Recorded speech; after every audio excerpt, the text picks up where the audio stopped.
প্রহসন কিনে এরকম ডেট এরকম কালক্ষেপ করে এটাকে শ্রমিকদের সাথে প্রহসন কিনে প্রহসন তো করছি, মালিক পক্ষ তো প্রহসন করছে, কারণ মালিক পক্ষ শ্রমিকদের দাবি মানছে না।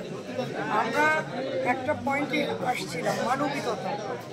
মানবিকতার দিক থেকে তারা মানে সর্বোচ্চ সম্মান এটা দিল। এর আগের মিটিংয়ে এটাই হয়েছিল, কিন্তু আজকের মিটিংয়ে তারা কোম্পানি খুলে দিয়েছে, আন্দোলন বন্ধ হয়েছে, যার পরিপ্রেক্ষিতে তারা এখন গরিবসী করা শুরু করেছে।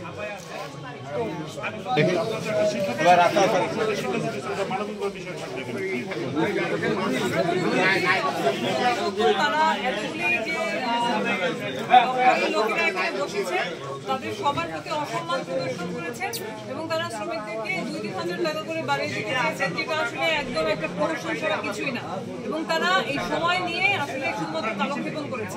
আমরা বলতে চাই যে শ্রমিকরা একটা ভালো ইন্টেনশন থেকে তারা কোঅপারেট করেছে। আমরা আশা করব প্রশাসন এখানে ব্যবস্থা নেবে। তারা আবার একটা বৈঠকের তারিখ দিয়েছে, আমরা মনে করি সেই তারিখে অবশ্যই সমাধান হবে।